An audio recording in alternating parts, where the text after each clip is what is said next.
అన్నా farm house దగ్గర ఉన్నా.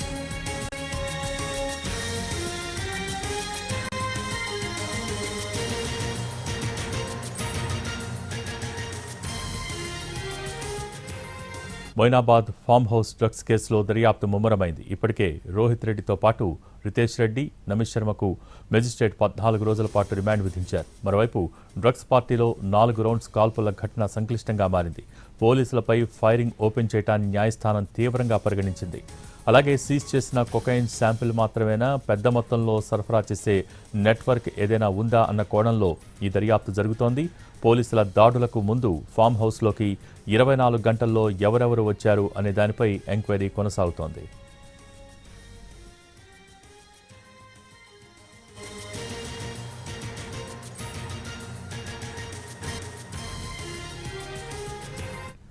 మొయినాబాద్ ఫామ్ హౌస్ డ్రగ్స్ కేసులో దర్యాప్తు కొనసాగుతోంది. దీనికి సంబంధించి పూర్తి సమాచారం మా ప్రతినిధి కిరణ్ మొయినాబాద్ ఫామ్ హౌస్ దగ్గర నుంచి లైవ్ ద్వారా అందించేందుకు సిద్ధంగా ఉన్నారు. Kiran, over to you.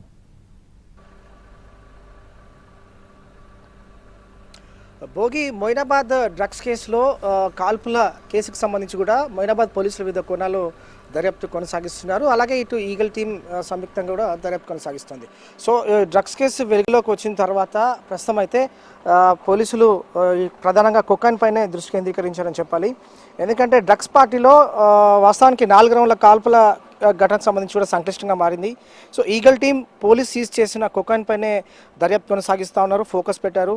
So police seize చేసిన కొకైన్ కేవలం షాంపుల్ మాత్రమేనా, లేదంటే ఏదైనా పెద్ద మొత్తంలో డ్రగ్స్ సరఫరా చేసే నెట్వర్క్ ఏదైనా ఉందా అనే కోణంలో అయితే దర్యాప్తు కొనసాగుతుంది. కొకైన్ ప్రధానంగా ఎక్కడి నుండి తెచ్చారు, ఎంతకు తీసుకొచ్చారు, తర్వాత వీరికి ఎవరు ఈ కొకైన్ పెడ్లర్ సరఫరా చేశారు అనేది ప్రస్తుతం ఈగల్ టీం కూపిలాగుతున్నారు. సో ప్రస్తుతం కూడా అంగీలో కూడా ఫోకస్ పెట్టారు. సో పోలీస్ దాడులకు ముందు కూడా ఈ ఫామ్ హౌస్లోకి ప్రస్తుతం మనం చూస్తున్న మొయినాబాద్లో ఈ పైలట్ రోహిత్ రెడ్డికి సంబంధించిన ఫామ్ హౌస్లో ఈ ఇన్సిడెంట్కి ముందు 24 గంటల ముందు ఎవరెవరు ఇక్కడికి వచ్చారు, తర్వాత ఏ వాహనాలు లోపలికి వెళ్ళాయి, తర్వాత ఎవరెవరు వ్యక్తులు వీరితో కాంటాక్ట్లోకి వచ్చారు, ఈ డ్రగ్ పార్టీ నిర్వహించే ముందు అంటే వీకెండ్ పార్టీ నిర్వహించే ముందు ఎవరితో కాంటాక్ట్స్లో ఉన్నారనేది సంబంధించి కూడా పోలీసులు దర్యాప్తు కొనసాగిస్తున్నారు. ఇక వాస్తవానికి నిన్న రాత్రి ఉప్పర్పల్లిలోని జడ్జి ఎదుట రోహిత్ రెడ్డి అలాగే రితేష్ రెడ్డి, నమిత్ శర్మను ప్రవేశపెట్టినప్పుడు జడ్జి వారు వీరికి 14 రోజుల పాటు కూడా రిమాండ్ విధించారు. సో ఈ 14 రోజుల రిమాండ్లో భాగంగా ప్రస్తుతం అయితే చెంచల్గూడ జైలుకి వెళ్ళారు. సో ఇందులో పాజిటివ్ వచ్చిన 6గురిలో 3గురిని రిమాండ్ తరలించారు పోలీసులు, 3గురిని విడిచిపెట్టారు. సో మొత్తంగా 8 మంది అంటే మొత్తంగా 11 మంది పార్టీ నిర్వహిస్తున్నారు. 11 మంది గుర్తించారు పోలీసులు. వారికి అందరు కూడా శాంపుల్స్ సేకరించారు.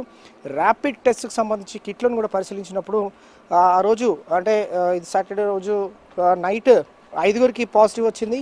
తర్వాత మర్నాడు అంటే నిన్న మహేష్ యాదవ్కి నిన్న బ్లడ్ శాంపుల్ సేకరించినప్పుడు పాజిటివ్ వచ్చింది. సో మొత్తంగా 6గురికి ఇందులో పాజిటివ్ వచ్చింది. ఇందులో 3గురు మాత్రం అంటే గన్ లైసెన్స్ కలిగి ఉన్న రితేష్ రెడ్డి, గన్ తీసుకొని నమిత్ శర్మ ఎవరైతే కాల్పులు జరిపాడో, అలాగే ఈ డ్రగ్ పార్టీ అరేంజ్ చేశాడో పైలట్ రోహిత్ రెడ్డి, 3గురు మాత్రం రిమాండ్ తరలించారు. ప్రధానంగా పోలీస్ సీజ్ చేసిన కొకైన్ పైన మొత్తం కూడా ఈ ఎంటైర్ ఎపిసోడ్ అంతా కూడా సో ఇన్వాల్వ్ అయింది. కాబట్టి ఈగల్ టీం పోలీసులు సీజ్ చేసిన కొకైన్ పైన అయితే దర్యాప్తు కొనసాగిస్తున్నారు. ఇది శాంపుల్ మాత్రమే లేదంటే ఇతర వీరి సరఫరా చేసే నెట్వర్క్ ఏదైనా ఉందంటే గతంలో ఏమైనా పార్టీస్ అరేంజ్ చేశారా, లేదంటే ఎవరు ఈ కొకైన్ అంతా కూడా సరఫరా చేశారనే మాత్రం ప్రస్తుతం ఇన్వెస్టిగేషన్ కొనసాగుతుంది. పోలీసులు వివిధ కోణాలు దర్యాప్తు కొనసాగిస్తూ ఉన్నారు.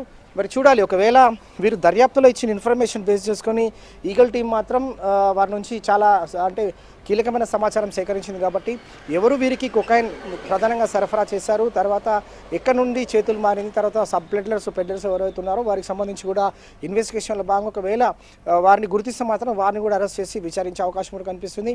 మొత్తంగా ఇటు పైలట్ రోహిత్ రెడ్డి, అలాగే రితేష్ రెడ్డి, అలాగే శర్మలకి 3గురిని కూడా రిమాండ్ విధించింది జడ్జి వారు. 14 రోజుల పాటు వారు రిమాండ్లో భాగంగా చెంచల్గూడ జైలుకి వెళ్ళారు. సో మొత్తంగా కూడా ఈ కేసు అంతటి కూడా కొకైన్ ఎక్కడి నుంచి సరఫరా చేయడం జరిగింది, తర్వాత వీరి వెనుకున్న నెట్వర్క్ ఏంటి, తర్వాత ఎవరెవరు హాజరయ్యారు, ఇదంతా కూడా పోలీసులు ఈగల్ టీం అలాగే మొయినాబాద్ పోలీసులు సంయుక్తంగా వివిధ కోణాలు దర్యాప్తు కొనసాగిస్తున్నారు.